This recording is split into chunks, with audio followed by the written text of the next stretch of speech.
Welcome back to the Deep Dive, the Port City Fence Knowledge Series. If you own property anywhere in coastal North Carolina, Wilmington, Leland, Brunswick County, you already know the views are incredible. Oh, absolutely. But the rules for building anything can get a little complicated. They really can. And today we're diving into a very specific place, Carolina Beach. The sandy, salt-sprayed world of Carolina Beach fence regulations. It's just such an essential topic. I mean, building on a barrier island, it comes with its own entire set of rules.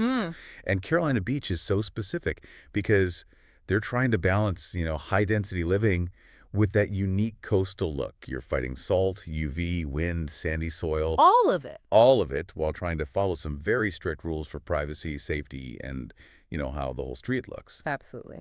So our mission today is to take the official Carolina Beach Fence Permits and Regulations Guide, which, let's be honest, can be a pretty dense document, and just distill it into something you can actually use. We want you to avoid those costly mistakes and get your fence built right the first time. This is your shortcut. And you have to start at the very beginning with the town's main priority. They want open streetscapes in the front, but they get that you want privacy in the back and on the sides. Okay, let's unpack this. What is the one non-negotiable thing someone has to do before they even think about setting a post in that Carolina Beach sand? The universal rule, the big one, is that a zoning permit is required for all fences, period. All of them. No exceptions for like a little decorative one. Nope.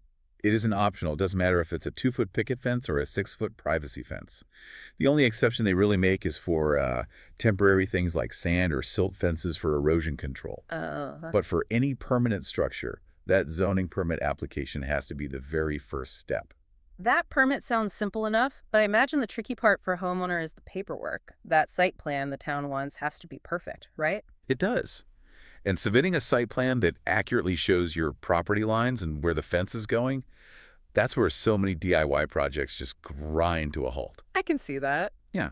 And this is exactly why having an experienced team helps so much. I mean, our office team, Lisa and Laura, they handle that kind of detailed paperwork every single day. So they know what the town is looking for. They know exactly what to do to get it right the first time, which avoids all that back and forth that can add weeks to your project.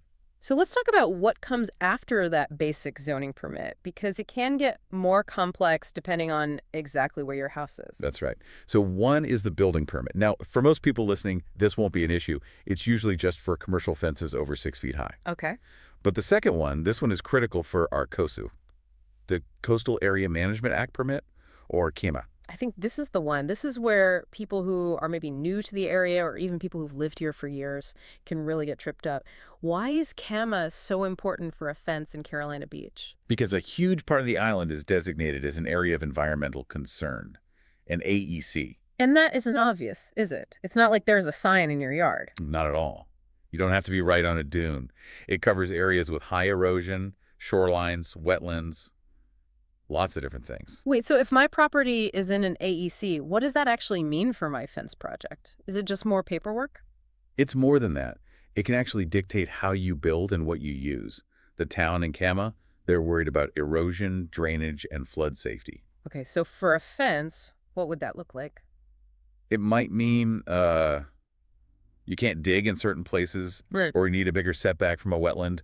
It could even change the type of post foundation you have to use to, not mess with the soil structure. Wow, that sounds like a total minefield. Knowing if your yard is in an AEC isn't something you just know. No. That feels like a classic case where you need local expertise. When an estimator like Scott from Port City Fence comes out, he's not just measuring for a quote. Exactly. He's looking for these hidden issues right from the start. Right. And while we're on location, we have to talk about property lines. The rules are very clear. You must not put your fence in the public right-of-way, the RW. And how far back does that RW usually go? I mean, a property survey is expensive. Are there giveaways you might be encroaching? The right-of-way is that strip of land for public use. It starts at the street and goes into what you might think is your front yard. It can vary a lot, but it definitely includes the sidewalk and a buffer zone. A good craftsman looks for utility poles, hydrants, things like that. But the survey is the only way to be 100% sure. It is. But when we do an initial site visit, the first thing we do is check the town's zoning maps to get a very good idea of that boundary. We don't want to design a fence that's illegal from the start. And speaking of hydrants, I bet that's a rule that trips people up all the time. It really does. Because those safety setbacks are completely non-negotiable. If you have a fire hydrant near your fence line, the fence has to be at least 36 inches away. 3 full feet. 3 feet. It's for emergency access, and if you ignore it, you're getting a red tag from the inspector immediately. Okay, let's shift gears to what I think is the most dramatic rule in Carolina Beach. The height limits. This is where you really see the town's aesthetic vision in action. Absolutely. The whole rule is designed to keep the neighborhood feeling open from the street. So for front yards, your fence is strictly limited to a maximum of 4 feet high. That's pretty low. 4 feet is more decorative, maybe keeps a small dog in, but it's not a privacy fence. Exactly. It is not for privacy. But the moment you move into your side and rear yards, that limit jumps way up to 6 feet. Ah, so that's where you get your privacy. Right. 6 feet is the standard maximum for both residential and commercial properties. That's your privacy zone. Which makes the placement of that fence so critical. I mean, you could build a gorgeous 6-foot fence, but if it extends just a few inches into that front yard setback? It's illegal. It's a very common mistake. And there's another layer if you live on a corner lot. Oh, right, the visibility issue. Yes, the 30-foot sight triangle rule. The town forbids any fence that blocks the view at an intersection. They measure a triangle 30 feet along each curb, and nothing can be in that space. That makes total sense, especially with all the golf carts and bikes on the island. Safety first. Now, let's dig into the trickiest part of all this.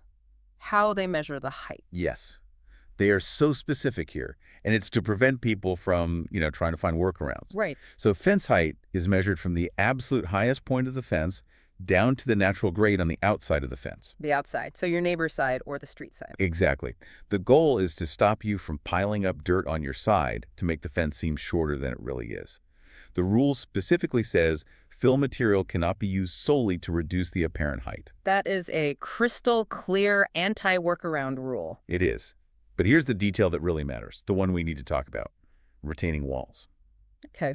If you build a fence on top of a retaining wall or a berm, that structure counts as part of the total fence height. Wow. Okay, that changes the math completely, especially on the coast where lots can be uneven. So let's make that practical. If I want a 6-foot privacy fence, but I've got a 2-foot retaining wall on my property line, then your fence can only be 4 feet tall. so you've lost 2 feet of privacy before you even start. You have. The total height of the wall plus the fence cannot go over that 6-foot maximum. It really requires some careful planning to manage your landscape without sacrificing privacy. So the whole structure has a total vertical limit, but there is a little exception for looks, right? For the posts. Yes, a small detail nugget.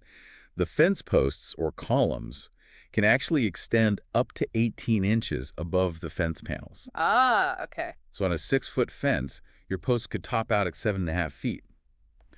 But, and this is important, they have to be spaced at least 4 feet apart so you're not just creating a solid wall. That's a nice compromise for curb appeal. Okay. Let's talk materials. Carolina Beach is a tough environment. What does the town mean by durable and suitable for a coastal environment? This is where that local knowledge is just so key. The town knows that salt, wind, and humidity destroy normal building materials. A fence that works fine in Raleigh will just fall apart at the beach. So what materials actually hold up? We'll start with the small stuff. You can't use standard galvanized screws or nails. They'll rust out in a year. You need stainless steel or special coated fasteners. Right. For the fence itself, wood has to be treated to a very high standard. Vinyl is really popular because it handles the salt and sun well, but you need to make sure it's thick enough to handle the wind. And what about aluminum? Aluminum is great for rust resistance, but the quality of the powder coating is everything in a salt environment. Choosing the right material for Carolina Beach isn't just about looks, it's a long-term investment. That's fantastic advice. Okay, let's wrap this up with the actual application process. You have your design, you have your materials. What documents do you need to give the town? The town lays it out pretty clearly. You need 3 things for that zoning permit application. First, your basic property info. Second, the fence specs, height, material, all that. And the third is the big one. The third is the big one. A precise site plan or survey that shows your property lines and exactly where that fence is going to go. What's really interesting here is that the town recommends an as-built survey, even if it's not always mandatory for the permit itself. Why do they push for that? Because it is the ultimate protection against fighting with your neighbors. Ah, the property line dispute. Exactly. The last thing anyone wants is to spend all that money on a beautiful new fence, only to find out you built it 6 inches on your neighbor's property. An official survey just eliminates all that doubt. So it's about integrity, really. It is.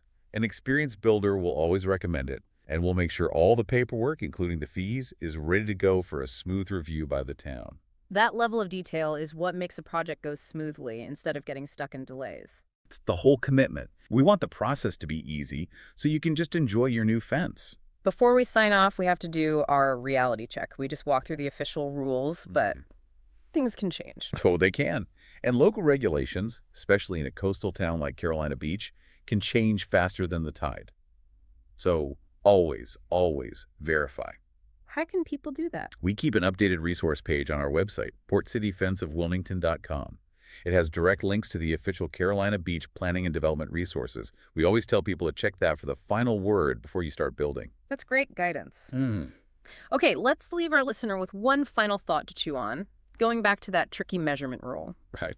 Since retaining walls count toward the total fence height, what creative solution could you use if you have a big elevation change in your yard, say a 2-foot drop, but you still want that full 6 feet of privacy? You have to think functionally. Instead of putting the fence right on top of the retaining wall, You'd what? you could offset it. You could set the fence back a couple feet from the wall and build it to the full 6 feet from the lower ground level. So you get a tiered look. Exactly. You Huh. get soil retention and your privacy, and you've created a nice landscape feature instead of a non-compliant fence. That's where that deep understanding of the code really makes a difference. If you are ready to secure your slice of paradise in Carolina Beach without getting tangled up in all this red tape, Port City Fence is here to help. We're a family-owned team, and we're committed to quality and making sure your project is done right from day one.